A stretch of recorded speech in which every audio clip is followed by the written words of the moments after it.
ওসব আমাকে না বলে নিজের বাবা মাকে বলতে পারো না? বিল তো তোমাকেই দিতে হয়। তা এত হাঙ্গামা না করে আলাদা একটা টেলিফোন নিয়ে নিলেই তো পারো। টেলিফোন তো এখন আমার ঘরে মা। পুলিশ কি রে, তুই টেলিফোনটাও দখল করে ফেলেছিস? বাহ, আসল কাজ তো কালই সেরে ফেলেছি মা। তুমি ঠিক যেভাবে বলেছিলে সেইভাবেই। টেলিফোন বিল দেওয়ার পয়সা যাদের কাছে নেই, টেলিফোন রাখাটা তো তাদের কাছে একটা বিলাসিতা। কি হলো, আবার সাত সকালে কোথায় যাচ্ছ? ভাবছি একটু অফিস পাড়ায় যাব। কেন? কয়েকজন বন্ধু বান্ধব আছে, দেখি একটা পার্ট টাইম চাকরি পাওয়া যায় কিনা। তুমি আবার চাকরি করবে? দেখো, আমি এখনো এত বুড়ো হয়ে যাইনি যে একটা পার্ট টাইম চাকরি করতে পারবো না। না, জীবনে তুমি অনেক খেটেছো, অনেক পরিশ্রম করেছো, আর আমি তোমাকে চাকরি করতে দেব না। মমতা, ওগো, আমি তোমাকে চিনি, আমি জানি তোমার মনে খুব দুঃখ হয়েছে। আমি জানি আমার কথা ভেবে ভেবে তুমি আরো অস্থির হয়ে উঠছো, কিন্তু সংসারের চাবিটা আমি দিয়ে দিয়েছি। এ কথা ভেবে ভেবে তুমি যদি আবার চাকরি করো তাহলে আমি খুব খুশি হব বলে মনে করছো? মমতা, না গো না, আমি আর মমতা। তোমাকে চাকরি করতে দেব না, আর চাকরি করতে দেব না। কি বললি? বাজার শেষ হয়ে গেছে, সব লুটে পুটে খাচ্ছে হারামজাদারা। কালই তো বলেছি বৌদি, সব ফুরিয়ে গেছে। ফুরবে না? টাকা তো দিই 500-700 করে, কিন্তু ক টাকার বাজার আসে? সব তো চুরি করে মেরে দিস।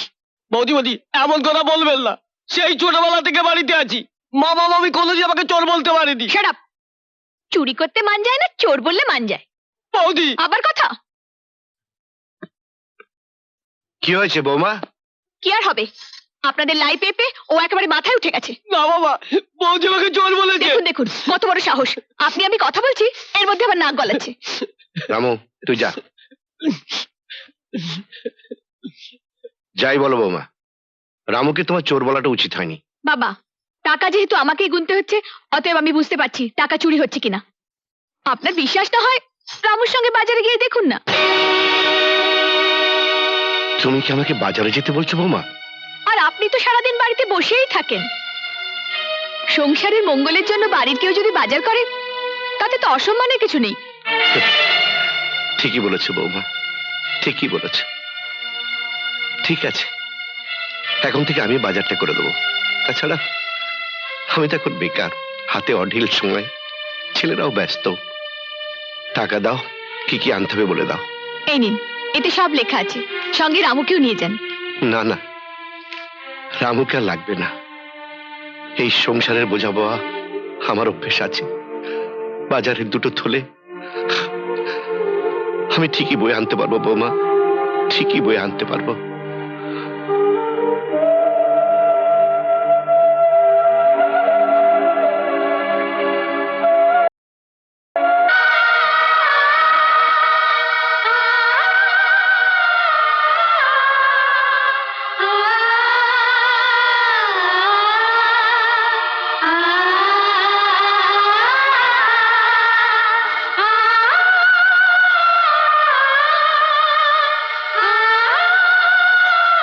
দেরি হবে না?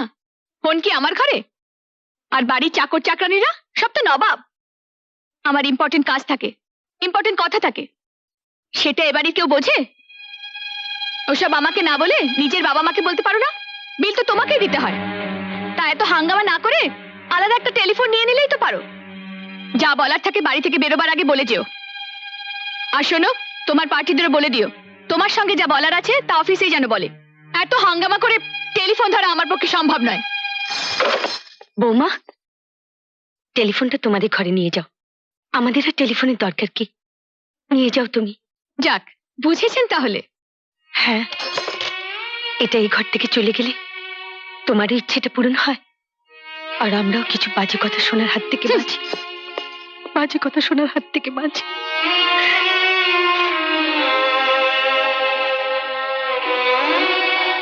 রামু, রামু, গীতা, গীতা, গীতা। এ কি মমতা, তুমি রান্নাঘরে কেন? গীতা কোথায়? গীতাকে আমি রান্নাঘর থেকে বিদায় করে দিয়েছি। মানে? আজ থেকে রান্না বান্না আমি করব। কি বলছো তুমি? তোমার শরীর অসুস্থ, প্রেশারের প্রবলেম। তাছাড়া এই অসুস্থ শরীর নিয়ে আগুনের সামনে, না না। তুমি যদি রোদ্দুরে পুড়ে ঘেমে বাজারে ব্যাগ বয়ে আনতে পারো, তাহলে আমি কেন আগুনে পুড়ে রান্না করতে পারবো না? কেন সংসারে কাজ করতে পারবো না? আমি তো ইচ্ছে করি, মানে বেকার মানুষ ঘরে বসে থাকি তাই।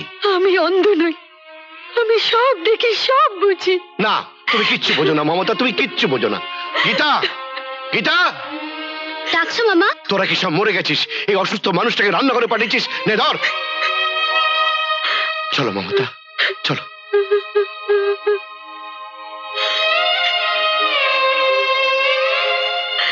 চলো। তোমার শরীরটা এমনিতেই ভালো নেই, শুয়ে থাকো। আমি ডাক্তারকে একটা ফোন করছি। রামো, রামো। কি মামা? টেলিফোন কোথায়? বৌদি তার ঘরে নিয়ে গেছে। হ্যাঁ, ও ঠিক আছে, তুই যা যা।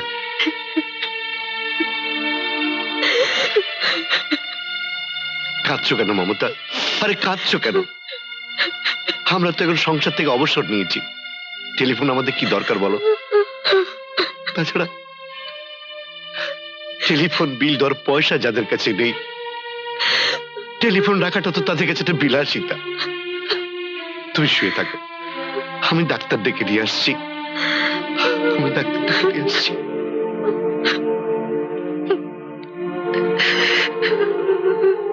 কি ব্যাপার হেনা? এমন আরো অনেক ভিডিও দেখতে এই চ্যানেলটি সাবস্ক্রাইব করে নিন এবং পাশের বেল আইকনটি প্রেস করে দিন। টেলিফোন তো এখন আমার ঘরে মা। পুলিশ কি রে, তুই টেলিফোনটাও দখল করে ফেলেছিস? বাহ, আসল কাজ তো কালই সেরে ফেলেছি মা। তুমি ঠিক যেভাবে বলেছিলে সেইভাবেই। সংসারের চাবি এখন আমার হাতের মুঠোয়। আমি তো তোমারই মেয়ে মা। এবারই কিনতে এসে একদিন তুমি অপমানিত হয়েছিলে, এখন এক এক করে আমি ওদের কাছ থেকে সব কেড়ে নেব। তারপর একদিন এ বাড়িও কেড়ে নিয়ে আমি ওদের নিঃস্ব করে এ বাড়ি থেকে বের করে ছাড়বো। খুব সাবধানে, খেয়াল রাখিস তুহিন যেন তোর হাতের মুঠোয় থাকে। কিচ্ছু ভেবো না মা, তুমি শুধু খেয়াল রেখো। আজ থেকে এ বাড়িতে আমার বন্ধু বান্ধবদের আসা যাওয়া এবং হই হুল্লোড় শুরু হবে। আজ আমি আমার 3 জন গেস্টকে নেমন্তন্ন করেছি দুপুরে খাওয়ার জন্য, বুঝেছো? এমন আরো অনেক ভিডিও দেখতে এই চ্যানেলটি সাবস্ক্রাইব করে নিন এবং পাশের বেল আইকনটি প্রেস করে দিন।